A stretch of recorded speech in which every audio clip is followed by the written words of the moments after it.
से होगा बेड़ा पार। राजीव जेटली हमारे साथ हैं, बीजेपी का पक्ष रख रहे हैं, विनीत पुनिया हमारे साथ हैं, वो कांग्रेस पार्टी का पक्ष रख रहे हैं। राजीव जेटली, अगर आपने इतने दिए रोजगार तो 10 में से 4 क्यों बेरोजगार?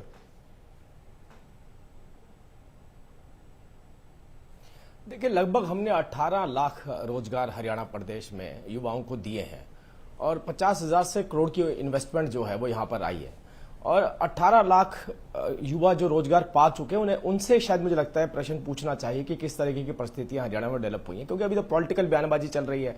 पुनिया जी को सिखा के भेजा होगा। अब मुझे नहीं समझ आ रहा पुनिया जी किसकी भाषा बोल रहे हैं, क्योंकि अभी बड़े सारे वर्टिकल है यहाँ पे। हुड्डा जी हैं, शैलजा जी हैं, राहुल जी हैं, प्रियंका जी हैं, सबका अलग अलग प्रवक्ता आता है, अलग अलग तरीके की बात रखता है। अभी किसकी बात रख रहे हैं? अगर ये बात जस्टिफाई करें कि भाई मैं शैलजा जी की तरफ से आए तो अपनी डिबेट उस तरीके से चलाऊंगा मैं।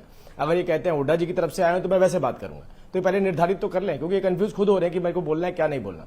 हम ये कह रहे हैं कि हम प्रदेश के अंदर जो युवा है उसको रोजगार, मैं फिर से कोट करूंगा इस बात को कि कोई भी व्यक्ति इस देश से आने वाला है, इस प्रदेश का जो डोमिसाइल रखता है, 5 साल से इस प्रदेश में रह रहा है, उसके अधिकारों की रक्षा करना उस राज्य के मुख्यमंत्री का दायित्व होता है और जिस दायित्व को मनोहर लाल जी निभा रहे हैं। और मनोहर लाल जी ने ये कमिटमेंट दिया है कि ईज ऑफ डूइंग बिजनेस की जब हम बात करते हैं तो उसका मतलब ये होता है कि ज्यादा से ज्यादा इन्वेस्टमेंट और ज्यादा से ज्यादा रोजगार पैदा करना, ताकि जो बाहर से लोग आ रहे हैं उनके भी जो एम्प्लॉयमेंट है वो प्रभावित ना हो किसी भी तरीके से, और हमारे जो युवा हैं प्रदेश के अंदर रहते हैं हरियाणा के, उनको भी रोजगार मिले। तो मुझे लगता है ये तो किसी भी प्रदेश के मुख्यमंत्री को ये काम करना चाहिए, सोचना चाहिए इस बारे में। बार बार हम ये बात थोप देते हैं, कोई अगर दूसरे प्रदेश के प्रवक्ता या दूसरे प्रदेश के मंत्री इस बात को बात रखते हैं तो कम से कम वो अपनी अक्षमता दिखा रहे होंगे शायद इस बात को लेके कि हम शायद इतने रोजगार पैदा नहीं कर सकते। तो ये चैलेंज लेना चाहिए, किसी भी प्रदेश के मुख्यमंत्री को लेना चाहिए कि मेरे प्रदेश का हर युवा जो है वो रोजगार पाने वाला होना चाहिए। सर, इतना रोजगार दे रहे हैं तो लोग दूसरे नाराज प्रदेशों क्यों के हैं? साथ भी हम प्रतिस्पर्धा करें। आप इतना ऐसा रोजगार माहौल आप बांट बनाएं। रहे हैं, 18 लाख आप कह रहे हैं हमने नौकरी दे दी है, तो नहीं, लोग कौन नाराज नाराज क्यों हैं इतने? और ये आरोप क्यों लग रहा है किसान आंदोलन से ध्यान बटाने के लिए ये करना पड़ रहा है? नहीं, कौन नाराज है? कोई नाराजगी नहीं रोजगार को लेकर हरियाणा में? नहीं, रोहित जी, यहाँ पर एक रोजगार चलता था। रोहित जी, आप भी हरियाणा से आते हैं, आपको ज्यादा में से ज्यादा अच्छा पता होगा कि आप तो गरीब ग्राउंड से जुड़े हुए हैं। यहाँ पर एक रोजगार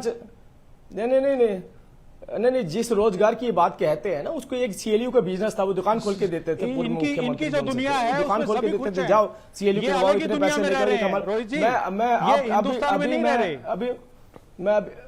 मैं यही कह, अरे मेरे भाई आप सुनिए तो सही पुनिया साहब, आप बड़े सीधे आदमी हैं, बहुत अच्छे आदमी, मेरे को बहुत अच्छे लगते हैं आप, लेकिन मजबूरी है कि मुझे ये समझ नहीं आ रहा प्रवक्ता फिलहाल किसके हैं। मैं केवल एक ही बात कह रहा हूं कि ये जो रोजगार हमने पैदा किए हैं, जो अपॉर्चुनिटी दी है, ये अपॉर्चुनिटी कंपनियों के लिए है। ये आपने जो पहले जो आपने इंडस्ट्री खोली थी ना, उस इंडस्ट्री को रोजगार नहीं कहते हैं। आप बोलिए जाकर जाओ कंपनी में जाइए, बाहर बैठ जाइए, हफ्ता मांगिए, आप जाके बोलिए बाहर जाइए, सीएलयू करवाइए, उनसे कमीशन खाइए, इसे रोजगार नहीं कहते हैं जिसे आप रोजगार का नाम देते थे। अरे आपके जो मंत्री रहे हैं ना, सार्वजनिक मंच पर खड़े होकर बोलते थे मैंने इतनी कमाई इसकी करवा दी, मैंने इतनी कमाई इसकी करवा दी। मतलब आप ये इसे रोजगार, इसको प्रोफेशनलिज्म से मत जोड़िए। हम जो बात कर रहे हैं वो मुद्दों से ध्यान भटकाइए, असली मुद्दे का जवाब दीजिए। असली बात बताइए कि आपने ये कानून क्या लाया है, ये किसके लिए कानून है, ये किसको फायदा होगा इसका? किसी को फायदा नहीं होगा। आप ये जो बेसिकली बात करना चाह रहे हैं सिर्फ और सिर्फ जलेबी की तरह बातों को नहीं होने वाला। नहीं, भूपेंद्र सिंह हुड्डा जी से पूछिए, मुद्दे की बात का मुद्दे की तरह जवाब दीजिए। हुड्डा जी से पूछिए, वो बताएंगे आपको। उन्होंने प्रेस कॉन्फ्रेंस करी थी इस बात को लेके। अरे पुनिया साहब, उन्होंने प्रेस कॉन्फ्रेंस करी थी, पूछ के तो आते आप उनसे।